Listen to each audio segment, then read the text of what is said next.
Hello student, स्वागत है आपका आपके अपने यूट्यूब चैनल कुतुब सर में। मैं कुतुब सर आज आपके लिए लेकर आया हूं क्लास 10th का फिजिक्स। उसमें हम लाइट चैप्टर उठा रहे हैं। तो लाइट चैप्टर देखो बेटा, सिंपल सी बात है। सबसे पहले तो लाइट होती क्या है। तो सबसे पहला कंसेप्ट जो आपके दिमाग में आता है वो ये आता है कि light is a form of energy, जो कि एग्जैक्ट है, कोई गलती नहीं है।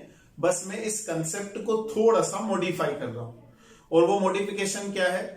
Light is a form of electromagnetic energy. अब आप कहेंगे कि इलेक्ट्रोमैग्नेटिक एनर्जी मतलब क्या। मैं आपको समझाता हूं बहुत सिंपल सी भाषा में। दो तरह की एनर्जी होती है। एक होती है मैकेनिकल एनर्जी, जैसे मैं बोल रहा हूं, आप सुन रहे हैं, कोई और आपके आसपास बोल रहा है, आप सुन पा रहे हैं। ये क्यों हो रहा है? क्योंकि यहां पर एयर है। इस कमरे में से एयर हटा दीजिए, क्या हम सुन सकेंगे? नहीं सुन सकेंगे। लेकिन क्या आप देख सकेंगे अगर एयर ना हो तो? यस। इसका सबूत क्या, एग्जाम्पल क्या है इसका? इसका एग्जाम्पल यह है कि सनलाइट जो अर्थ तक आ रही है, उसे आने के लिए बीच में क्या मीडियम, हमारा जो एटमॉस्फेयर है वो तो बहुत कम हाइट तक है, उसके ऊपर है सन, बहुत ऊपर है, और वहां से सन से हमारे बहुत ज्यादा डिस्टेंस पर है सन, और वहां से यहां तक लाइट आ रही है। इसका मतलब लाइट जो है वो एक अलग तरह की एनर्जी है। उस एनर्जी को नाम क्या दिया गया है? Electromagnetic energy. Light is a form of electromagnetic energy. तो सबसे पहले डेफिनेशन लिख लेते हैं लाइट की जल्दी से। तो लाइट की डेफिनेशन आप देखिए बोर्ड पर आ गई आपके सामने। Light is a form of electromagnetic energy due to which we can see the objects. अब देखिए यहां पर हम ऑब्जेक्ट को देख पा रहे हैं। क्यों देख पा रहे हैं ऑब्जेक्ट को? अरे भाई रिफ्लेक्शन हो रहा है इसलिए देख पा रहे हैं। ये जैसे ये लाइट है, ये लाइट मेरे चेहरे पर आ रही है, चेहरे से टकरा कर आपकी आंखों तक पहुंच रही है, तो आप देख पा रहे हैं। ठीक है। ये बोर्ड है, बोर्ड पर लाइट टकराई, टकरा कर मेरी आंखों तक पहुंची, तो due to reflection we can see the objects. ठीक है ना। अब एक सवाल ये पैदा होता है कि व्हाट इज रिफ्लेक्शन, है ना। सबसे पहली बात तो हम यही करें कि रिफ्लेक्शन होता क्या है। हमें देखो पूरे लाइट चैप्टर में दो टॉपिक पढ़ना है, मेनली दो टॉपिक है, और वो क्या है? एक लाइट का रिफ्लेक्शन और एक लाइट का रिफ्रैक्शन। आगे चलकर हम अगला जो चैप्टर होगा उसमें हम डिस्पर्जन वगैरह भी पढ़ेंगे। फिलहाल लाइट के रिफ्लेक्शन पर चर्चा होगी। आज का टॉपिक यही बना रहेगा, रिफ्लेक्शन ऑफ लाइट। तो what is reflection of light? बिल्कुल बेसिक डेफिनेशन अगर हम देखें तो what is reflection of light, किसे कहते हैं रिफ्लेक्शन ऑफ लाइट? सिंपल सी भाषा में अगर हम बात करें तो रिफ्लेक्शन ऑफ लाइट की जो डेफिनेशन निकलेगी वो क्या निकलेगी? वो यही निकलेगी ना, the bouncing back of light from an object. Object की सरफेस से लाइट का टकराकर वापस आना उसी मीडियम में, इसे क्या कहते हैं? Reflection of light. तो चलिए, रिफ्लेक्शन ऑफ लाइट अगर होता है तो कुछ ना कुछ लॉज को फॉलो करता होगा। Laws of reflection of light. तो क्या होते हैं लॉज ऑफ रिफ्लेक्शन? ध्यान से देखिए, मैं समझा रहा हूं, रिफ्लेक्शन के लॉज समझाने की कोशिश कर रहा हूं। ध्यान से देखिए, पहला लॉ क्या कहता है? पहला लॉ ये कहता है कि द इंसिडेंट रे नॉर्मल, आप देख सकते हैं, the incident ray normal reflected ray line the same plane. अब ये प्लेन कहां पर है मैं समझाता हूं आपको। ध्यान से देखिए, अगर मान लीजिए सरफेस है, इस सरफेस पर ये लाइट टकराई और टकराकर आंखों तक पहुंच रही है ना, तो ये रिफ्लेक्शन हुआ। यहां से टकराई, यहां पर गई, तो वो जो प्लेन ऑफ रिफ्लेक्शन, यानी जिस प्लेन में ये तीनों है, क्या है? इंसिडेंट रे, रिफ्लेक्टेड रे और नॉर्मल, ये तीनों इस प्लेन में है। इस प्लेन को क्या नाम देंगे हम? इस प्लेन को नाम दिया जाता है प्लेन ऑफ रिफ्लेक्शन। पहला लॉ समझ में आया? तो पहला लॉ बोर्ड पर आप देख सकते हैं, क्या दिखाई दे रहा है? Incident ray, reflected ray, normal line the same plane, and this plane is known as plane of reflection. Clear है? सेकंड लॉ की बात करते हैं। सेकंड लॉ क्या कहता है कि एंगल ऑफ रिफ्लेक्शन। ध्यान से देखिए, बोर्ड पर दिखाई दे रहा है आपको, पूरा लॉ बन चुका है। ध्यान से देखिए, ये इंसिडेंट है, ये angle I. Angle I is equal to angle R. What is angle R? Angle I किसे कहते हैं? ये तो हो गया नॉर्मल, है ना। ये हो गई हमारी इंसिडेंट रे, ठीक। ये क्या हो गई, रिफ्लेक्टेड रे। तो जो इंसिडेंट रे होती है, नॉर्मल होता है, इन दोनों के बीच में एंगल क्या बनता है, एंगल ऑफ इंसिडेंस, और ये एंगल ऑफ रिफ्लेक्शन। तो angle of reflection is equal to angle of I. आ गया बेटा समझ में। आप चाहे तो वीडियो को पॉज कीजिए, कॉपी कर लीजिए, पूरा लॉ लिखा हुआ है, ठीक है। आगे बढ़ते हैं। अब हमारे पास में थ्योरी ये रहती है, मतलब बच्चे अक्सर ये क्वेश्चन पूछते हैं कि सर रिफ्लेक्शन से ऑब्जेक्ट्स विजिबल होते हैं पर मिरर में तो इमेज बन जाती है, तो ये कैसे पॉसिबल हो पाता है। इसके लिए मैं सिंपल सा एक अगर आपसे बात करूं कि कितनी तरह के रिफ्लेक्शंस होते हैं, तो क्या लिखेंगे, टाइप्स ऑफ रिफ्लेक्शन। क्या पढ़ेंगे हम, टाइप्स ऑफ रिफ्लेक्शन। तो कितनी तरह के रिफ्लेक्शंस होते हैं, अब मैं ये चर्चा कर रहा हूं। ध्यान से देखिए, there are two types of reflection. एक होता है रेगुलर रिफ्लेक्शन ऑफ लाइट। क्या होता है, रेगुलर रिफ्लेक्शन ऑफ लाइट। दूसरा क्या होता है, इर्रेगुलर रिफ्लेक्शन ऑफ लाइट।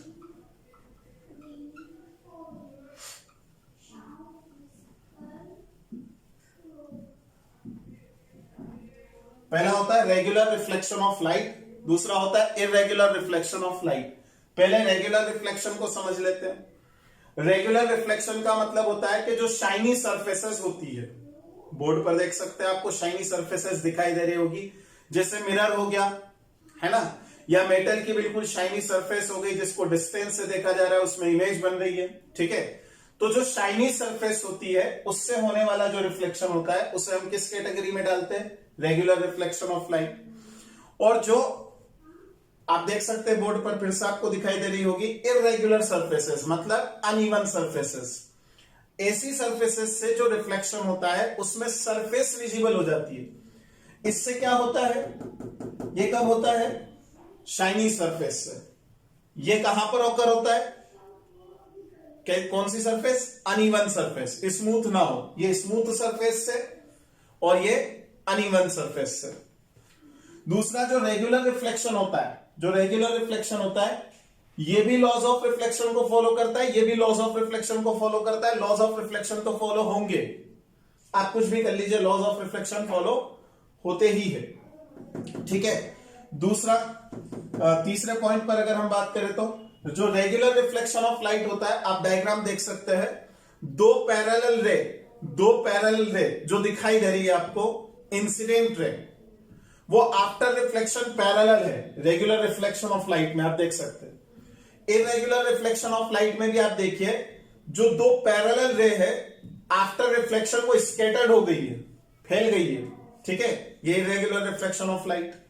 आगे है तक समझ में। तो रेगुलर रिफ्लेक्शन और इरेगुलर रिफ्लेक्शन, रेगुलर रिफ्लेक्शन से क्या होता है, रेगुलर रिफ्लेक्शन से हमें इमेज दिखाई देती है, it forms image of an object. और ये क्या करता है, इरेगुलर रिफ्लेक्शन से क्या होता है बेटा, इरेगुलर रिफ्लेक्शन हमें ऑब्जेक्ट्स को विजिबल बनाता है, इट मेक्स ऑब्जेक्ट विजिबल।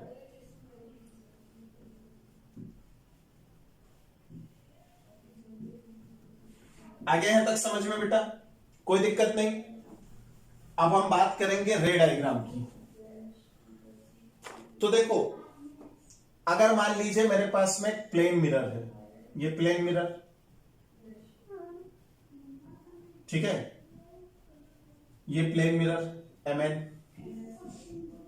इस प्लेन मिरर के सामने मैंने एक ऑब्जेक्ट रखा, पॉइंट साइज ऑब्जेक्ट O।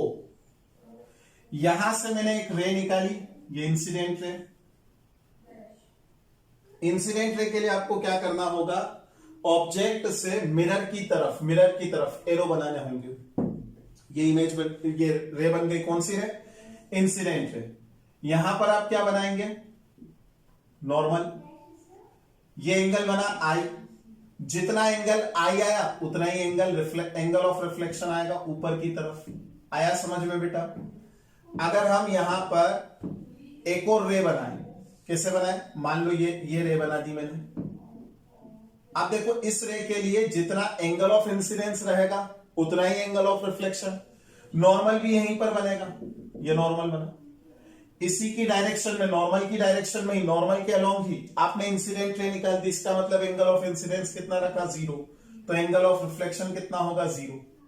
इसका मतलब यहीं पर ये पीछे, अगर मैं इस रिफ्लेक्टेड रे को पीछे बढ़ाऊं, ये रिफ्लेक्टेड रे को पीछे बढ़ाया, और इस रिफ्लेक्टेड इस रिफ्लेक्टेड रे को भी पीछे बढ़ाऊं, तो पीछे एक्सटेंड करने पर मुझे जिस पॉइंट पर दोनों रेस इंटरसेक्ट होती हुई नजर आ रही है, इस पॉइंट को क्या नाम देंगे हम, इमेज पॉइंट।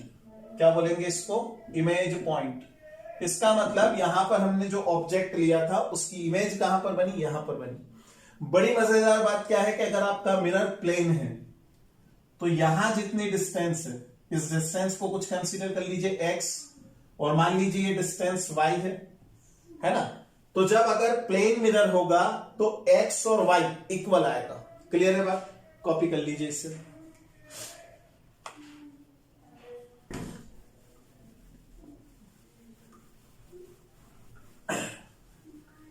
तो इमेज किसे कहते हैं बेटा, इमेज का मतलब क्या है, what is image? Image is the intersecting point of two reflected rays, two और more than two reflected rays. किसी भी मिरर से टकरा कर दो रेज जब इंटरसेक्ट होती है, या ऐसा एहसास होता है या ऐसा दिखाई पड़ता है कि दो रे एक पर्टिकुलर पॉइंट से आ रही है, तो उस पर्टिकुलर पॉइंट को क्या नाम देते हैं बेटा हम, इमेज पॉइंट। आगे यहां तक समझ में? आइए अब हम बात करेंगे प्लेन मिरर से अगर एक ऑब्जेक्ट आ जाए तो उसकी इमेज कैसे बनाए। ठीक है, तो उसकी इमेज बनाने के लिए यहां पर मैंने प्लेन मिरर रख दिया, ये प्लेन मिरर मान लीजिए mn। ठीक है, अब ध्यान से देखिए, ये है हमारे पास में एक object, let us assume AB, ये प्लेन मिरर है। यहां से मैंने एक रे निकाली, ये रे निकली, इंसिडेंट रे, इंसिडेंट रे। अच्छा, सरफेस के साथ 90 डिग्री के एंगल पर, इसका मतलब नॉर्मल के साथ में 0 डिग्री के एंगल पर, मैंने अभी बताया आपको। इसका मतलब यहां पर रिफ्लेक्टेड रे भी इसी डायरेक्शन में। अब जितनी डिस्टेंस यहां पर है उतनी डिस्टेंस पर पहले से पॉइंट मार्क कर लीजिए। ठीक है, अब यहां पर एक इंसिडेंट रे नीचे की तरफ निकाल दी। ठीक है, ये एक नॉर्मल बना, 90 डिग्री का एंगल मतलब नॉर्मल। ये यहां पर एंगल ऑफ इंसिडेंस, ये एंगल ऑफ रिफ्लेक्शन बनेगा। यहां पर जितना एंगल ऑफ इंसिडेंस उतना ही एंगल ऑफ रिफ्लेक्शन। कहां पर मिली इमेज, इमेज पॉइंट मिला हमें ए डैश पर। इसी तरीके से बी पर निकालिए। देखो, दो रे कम से कम चाहिए ना इमेज पॉइंट बनाने के लिए। एक ही इमेज ए डैश पर बनी, कब बनेगी, जब दो रिफ्लेक्टेड रे इंटरसेक्ट होगी, तो इंटरसेक्शन हो गया। अच्छा, ध्यान से देखिए, बी से भी एक रे निकाली, ये बी से रे निकली। ठीक है, ये सीधी चली गई। क्लियर? और एक रे यहां से मैंने ऊपर की तरफ निकाल दी, यहां पर फिर से नॉर्मल बना दो, ये एंगल आई। अब क्या करेंगे, अब यहां पर रिफ्लेक्टेड रे बनाएंगे, ये रिफ्लेक्टेड रे।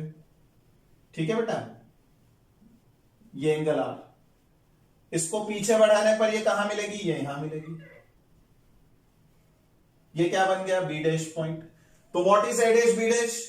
ए बी क्या है यहां पर, object. A dash B dash क्या बन जाएगी, उसकी इमेज। आ गया ये समझ में? कॉपी कर सकते हैं, मिटा दो। चलिए ध्यान दीजिए बेटा इधर। अब हम बात करेंगे कि रिफ्लेक्शन में जो लाइट टकराती है, टकराने के बाद कितने डिग्री के एंगल पर डेविएट हो जाती है। मैं समझाता हूं डेविएशन क्या होता है। ये मिरर है, ये इंसिडेंट है, ये नॉर्मल, ये ऐसे निकल गई, ये एंगल आर। अगर मिरर नहीं होता, if there is no mirror, है ना, यहां पर अगर मिरर नहीं होता तो ये जो ए बी है, क्या ये बीसी पाथ को फॉलो करती? नहीं, ये तो सीधी निकल जाती इस डायरेक्शन में, निकलती ना। चूंकि यहां पर मिरर है, इस मिरर ने क्या किया, इसे इतने डिग्री के एंगल पर डेविएट कर दिया। This is called angle of deviation, delta. इसे किससे रिप्रेजेंट करते हैं? डेल्टा से। आप डी भी लिख सकते हैं। तो व्हाट इज डेल्टा? आप देखिए, delta plus I plus R, I R delta, अगर मैं इन तीनों को ऐड करूं तो क्या 180 डिग्री मिलेगा? ध्यान से देखिए, आई और आर तो सेम है, इसका मतलब मैं 2i लिखूं प्लस डेल्टा लिखूं इक्वल टू 180 लिख दूं, तो डेल्टा इज इक्वल टू क्या मिलेगा? 180 minus 2i। This is the angle of deviation in reflection of light. याद रखिएगा, एनटीएससी का सिलेबस भी मैं कवर करा रहा हूं, ध्यान से देखिए। अगर मान लो 60 डिग्री के एंगल पर आपने किसी लाइट को इंसिडेंट किया तो उसका डेविएशन कितना आएगा? उसका डेविएशन आएगा 180 minus 120, that is 60 degree. Clear? वो 60 डिग्री के एंगल पर डेविएट होगी। 30 डिग्री के एंगल पर आपने इंसिडेंट किया लाइट को, बताइए एंगल ऑफ डेविएशन क्या आएगा? Delta is equal to 180 minus 2 multiply 30, that is 60, answer आएगा 120 डिग्री। क्लियर? आगे यहां तक समझ में? कॉपी कर लीजिए।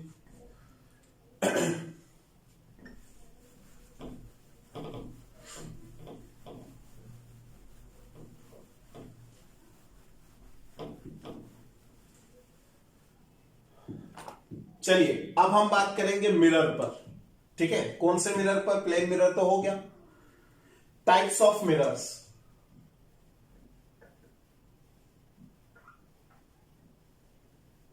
टाइप्स ऑफ मिरर्स, तो कितनी तरह के मिरर्स होते हैं?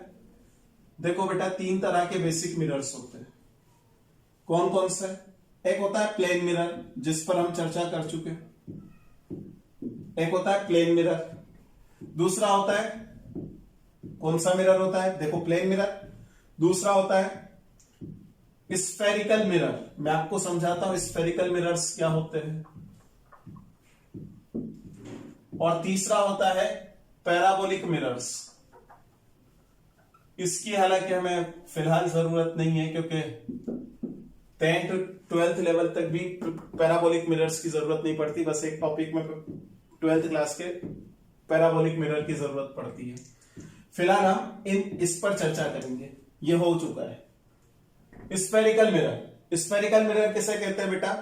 कि मान लीजिए आपके पास में एक स्फीयर है। मान लीजिए ये जो हमारे पास में बॉल है ना, ये होलो बॉल है और कांच की बनी हुई है। इसको मैंने यहां से काट दिया, काट कर एक पार्ट निकाला, छोटा सा पार्ट, और एक तरफ से इसे पेंट कर दिया, तो ये जो मिरर कहलाएगा, ये क्या कहलाएगा? Spherical mirror. यानी अगर एक स्फीयर है और उस स्फीयर के किसी पार्ट में मैं कैंची चला दूं, ठीक है, इसे यहां से काट दूं, तो काटने पर ये जो पार्ट मिला, इस पार्ट पर अगर मैं पेंट कर दूं, अंदर की तरफ से पेंट कर दिया, तो बाहर वाली सरफेस क्या हो जाएगी? बाहर वाली सरफेस रिफ्लेक्टिंग सरफेस हो जाएगी। और अगर मैंने बाहर वाली सरफेस पर पेंट कर दिया तो ये वाली सरफेस क्या हो जाएगी? अंदर वाली सरफेस रिफ्लेक्टिंग सरफेस। तो इस आधार पर स्फेरिकल मिरर्स 2 तरह के हो जाते हैं। कौन कौन से? एक होता है कॉनकेव मिरर और दूसरा होता है कॉन्वेक्स मिरर। ठीक है, एक होता है कॉनकेव मिरर और दूसरा होता है कॉन्वेक्स मिरर।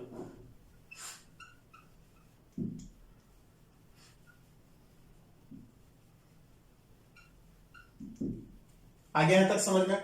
तो जो कॉनकेव मिरर होता है, समझिए, जो कॉनकेव मिरर होता है उसमें रिफ्लेक्टिंग सरफेस कौन सी होती है? अंदर वाली। यानी यहां पर पेंट करते हैं, सिल्वर पेंट करते हैं ना, ताकि उसमें ये रिफ्लेक्टिंग सरफेस बन जाए, है ना। तो यहां पर इस कॉनकेव मिरर को मैं ऐसे लिखूं, ऐसे समझाऊंगा कि ये पेंट करा हुआ है, लाइट यहां से टकराएगी और रिफ्लेक्ट होगी, और यहां पर ये हो गई कॉन्वेक्स सरफेस। ठीक है, तो अंदर की तरफ पेंट कर देते हैं और रिफ्लेक्टिंग सरफेस कहां हो जाती है, बाहर वाली। तो इसे कहते हैं कॉन्वेक्स सरफेस। क्लियर, आगे है तक समझ में? चलिए इसे मैं मिटा रहा हूं। इसी तरीके से पैराबोलिक मिरर भी दो तरह के होते हैं, कॉनकेव और कॉन्वेक्स होते हैं। जरूरत नहीं उनकी अभी फिलहाल, मिटा दो।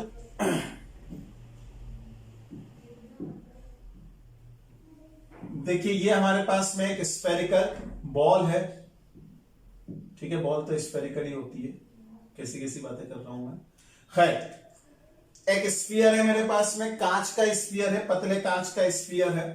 इसको मैंने यहां से काट दिया और यहां से भी काट दिया। अब दो पार्ट मिले मुझे। अच्छा बताओ, ये जो पार्ट मिलेगा, यानी ये पार्ट तो गया है ना, ये पार्ट भी गया। ये दोनों पार्ट एक स्फीयर के पार्ट है। इसका मतलब इसका जो सेंटर होगा, इस पार्ट का सेंटर या इस पार्ट का सेंटर। अच्छा इसे क्या कहेंगे हम, ये जो बचा हुआ पार्ट मिला ना, इसे कहेंगे हम कर्वेचर। क्या बोलेंगे बेटा इसे? कर्वेचर। ये जो पॉइंट है जिसे हम सेंटर ऑफ स्फीयर कह रहे थे, ये क्या कहलाएगा? Centre of curvature. इसे क्या कहेंगे हम? Centre of curvature. ठीक है बेटा, ये हो गया हमारे पास में सेंटर ऑफ कर्वेचर। देखो स्फीयर, जिस स्फीयर से काटा गया उस स्फीयर के सेंटर को क्या नाम देंगे? Centre of curvature. अच्छा सेंटर ऑफ कर्वेचर से कर्वेचर तक की डिस्टेंस, ये सेंटर ऑफ कर्वेचर और कर्वेचर तक की डिस्टेंस, ये क्या कहलाएगी? Radius of curvature. इसको क्या कहेंगे हम? Radius of curvature. ठीक है बेटा, आगे यहां तक समझ में? इतने पार्ट में कोई प्रॉब्लम नहीं, कॉपी कर सकते हैं आप। अब आगे देखते हैं। आप मान लीजिए मेरे पास में दो पार्ट है, इन दोनों पार्ट में हम कुछ डेफिनेशंस देख लेते हैं फटाफट से। तीन डेफिनेशन हम देख चुके हैं। मान लीजिए ये वाला पार्ट है मेरे पास में, और ये है यहां इस जो आउटर सरफेस थी उस पर हमने पेंट कर दिया, तो इनर सरफेस क्या बन गई? Reflecting surface. हम देखेंगे इनर सरफेस पर, ठीक है ना। तो ध्यान दीजिए, यहां पर ये जो सेंटर है इसको क्या नाम देंगे हम? Centre of curvature. सी से रिप्रेजेंट कर रहा हूं सेंटर ऑफ कर्वेचर को। C represent centre of curvature. Clear है बात? अब ये जो सरफेस है, ये मान लो मेरा हाथ है, सेम ये वाला डायग्राम, ये हाथ है। इसका जो सेंटर पॉइंट होगा सरफेस पर से अप्रोक्स सेंटर पॉइंट, इसे हम क्या नाम देंगे? पोल। इसे क्या कहेंगे हम? पोल। क्या कहेंगे? पी फॉर पोल। इस पोल को और सेंटर ऑफ कर्वेचर को मिलाने वाली लाइन क्या कहलाएगी बेटा? Principal axis. इसे क्या नाम देंगे हम? Principal axis. इसको कहते हैं प्रिंसिपल एक्सीस। क्लियर है बात? आगे है तक? आप ध्यान से समझना मैं क्या बोल रहा हूं। सेम यही काम कॉन्वेक्स सरफेस पर भी होगा।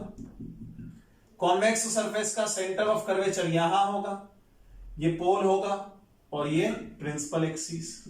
ठीक है बेटा, ये प्रिंसिपल एक्सीस। क्लियर? अब ध्यान से देखिए, अगर मैं इंसिडेंट रे इस प्रिंसिपल एक्सीस के पैरेलल इंसिडेंट करता हूं, ध्यान से देखो, if we incident a ray parallel to this principal axis after reflection from concave surface, from concave mirror. Concave mirror के केस में देखे, it passes through a point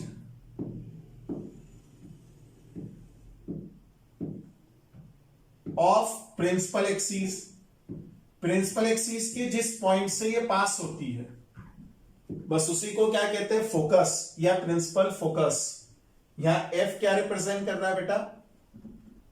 focus. इसे क्या कहेंगे हम? फोकस। क्लियर है बात? और अगर यहां पर बात करें तो if a ray parallel to principal axis is incident on a convex surface, after reflection it appear to diverge from, है ना, it appear to diverge from a particular point is called focus. आ गया यहां तक समझ में? तो focus की डेफिनेशन समझ में आ गई, बोर्ड पर आ भी चुकी है, आप लिख सकते हैं। तो देखिए बेटा, मैंने आपको मिरर के बारे में यहां तक स्टडी करा दिया। अगले लेक्चर का इंतजार कीजिए, अगले लेक्चर में हम इसके सारे केस स्टडी कर लेंगे, डायग्राम बनाना सीख लेंगे और न्यूमेरिकल प्रॉब्लम्स भी सिखाऊंगा। ठीक है? Thank you for watching my video.